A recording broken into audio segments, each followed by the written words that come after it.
지난주 우리 에스더 2장 말씀을 살펴보았던 것 기억하시죠? 네, 에스더가 페르시아의 왕비가 되었습니다. 아하수에로의 왕후가 되었지요. 이 왕비가 되는 과정 가운데 정말 많은 일들이 있었지만 우리가 주의 깊게 살펴봐야 할 히브리어 단어가 있다고 했었는데 혹시 기억나나요? 세 글자.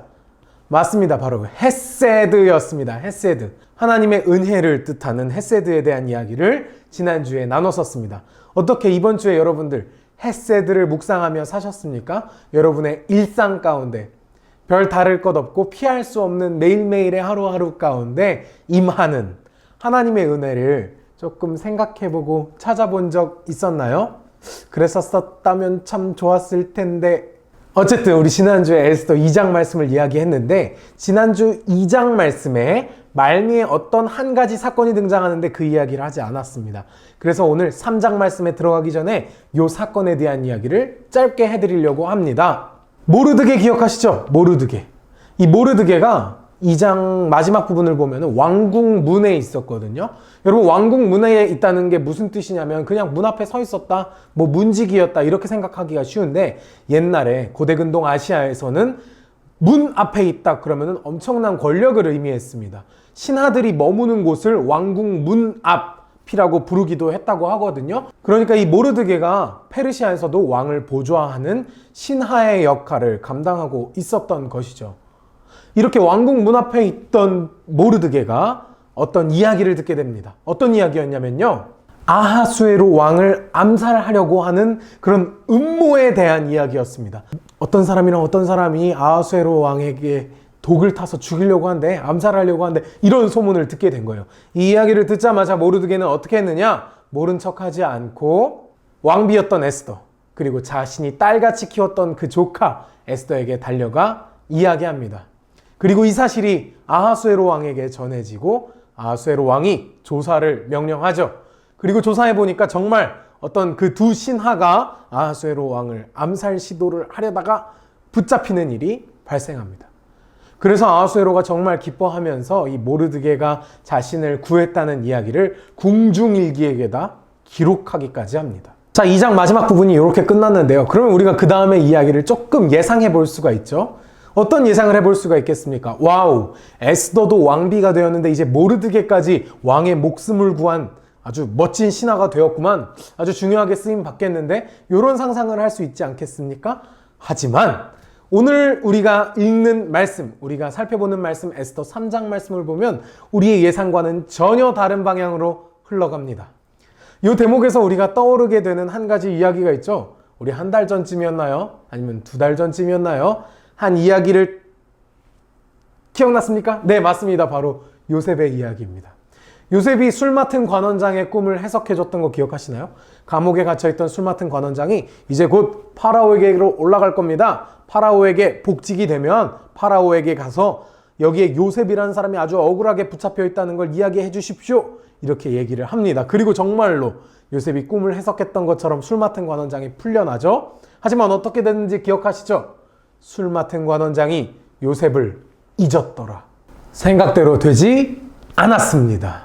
사람들은 다들 나름의 계획을 세우죠. 그리고 기대합니다. 미래를 예상합니다. 하지만 우리는 언제나 생각지도 못했던 일, 예상에도 없었던 일들을 만나게 되면서 당황하죠. 무너지죠. 좌절합니다.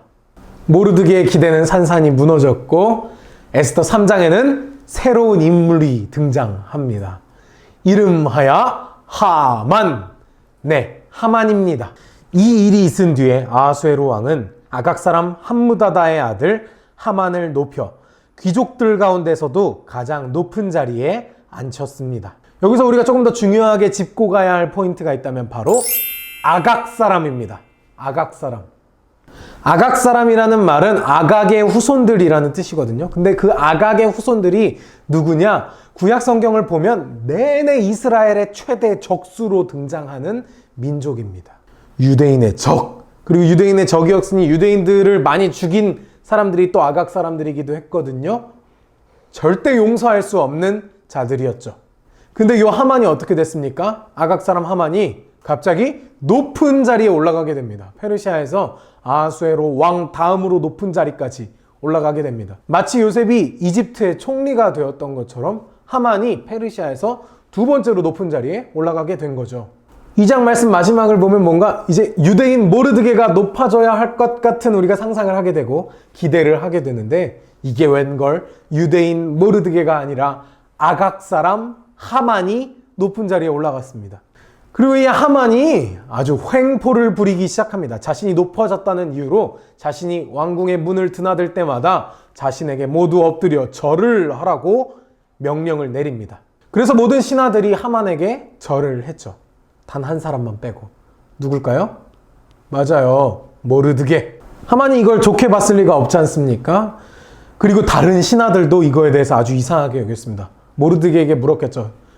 이봐, 모르드게 왜 하만에게 절을 하지 않는 거야? 그랬더니 모르드게가 이렇게 대답합니다.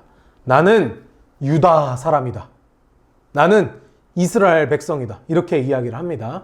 이 뜻이 뭘까요? 첫 번째는 하나님을 섬기는 백성이니까 나는 사람에게 절하지 않는다. 이런 뜻일 수도 있겠죠. 하지만 또 조금 더 구체적인 해석으로 들어가 보자면, 아까 이야기했던 하만이 어느 사람이라고 그랬죠? 맞아요. 아각 사람.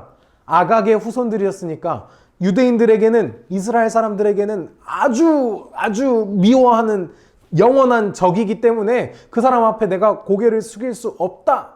이렇게 이야기를 한 것 같습니다. 나는 유대 사람이야. 나는 유다 사람이다. 이렇게 말한 거는 그런 뜻인 것 같아요. 어쨌든 하만은 이거에 대해서 아주 화가 많이 났습니다. 감히 나에게 절을 하지 않다니 내가 본때를 보여주겠어. 그래서 하만은 유다 사람들, 페르시아에 있는 이스라엘의 포로들을 다 죽이기로 계획을 세웁니다. 그리고 날짜까지 정합니다. 날짜를 어떻게 정했느냐? 주사위를 던져서 제비를 뽑아가지고 날짜를 정하거든요. 근데 그 주사위를 던지다 제비를 뽑다 할 때 나오는 말이 그 당시 아람어로 부르 혹은 푸르라고 합니다. 이게 왜 중요한가? 나중에를 위해서 중요하니까 오늘 이렇게만 기억하고 가십시오. 푸르, 부르, 이 뜻이 뭐다? 제비 뽑기, 주사위 던지기. 그러니까 그냥 랜덤으로 정하는 어떤 행동을 이야기하는 거예요. 아까 이야기로 돌아가서 이제 하만이 이스라엘 백성들을 모두 죽이기로 계획을 세우고 아하수에로 왕에게 찾아갑니다. 그리고 아하수에로 왕에게 이렇게 이야기하죠. 아하수에로 왕이시여, 페르시아 안에 말을 안 듣는 민족들이 있습니다. 왕이 세워두신 중요한 법률들을 지키지 않고 지네 멋대로 살아가는 민족이 있습니다. 그 민족들 다 혼 좀 내줘야 할 것 같은데 어떻게 생각하십니까? 이렇게 이야기를 하는 거죠. 아하수에로는 당연히 내 말을 안 듣는다고? 그것들 다 죽여야겠는데? 자, 이제 내가 너한테 모든 힘과 권력을 줄 테니까 너가 직접 걔네 다 죽여! 그 죽일 준비를 해라! 라고 이야기를 합니다. 그렇게 하만은 유다인들을 모두 죽이기로 계획을 정해놓고 약 1년을 남겨놓은 그 날짜까지 딱 정해놓은 다음에 에스더 3장의 이야기가 끝납니다. 사랑하는 예배자 여러분, 최근 한 달 동안 제가 가장 자주 하는 이야기가 있는 것 같습니다. 뭘까요? 맞습니다. 우리 플렉스 하지 말자고 이야기했던 거 기억하시나요? 플렉스 하지 말자는 게 우리가 돈 쓰지 말자 이런 뜻이 아니었죠. 힘 자랑하지 말자라는 뜻이었습니다. 자신이 가진 것을 자랑하지 말자고 이야기를 했었던 거 기억하시죠? 사람들은 힘 자랑하면서, 돈 자랑하면서, 자신의 권력을 자랑하면서 동시에 자신이 높아진다고 착각하곤 합니다.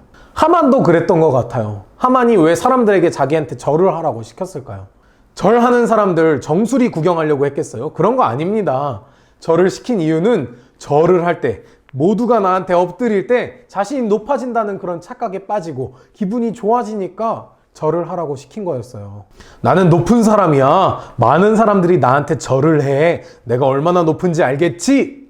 나의 권력과 힘을 자랑하는 수단으로서 절하라고 시킨 거였습니다. 바로 하만이요. 오늘날도 마찬가지입니다. 사람들은 자신이 가진 것을 자랑하면서 자신이 높아진다고 생각합니다.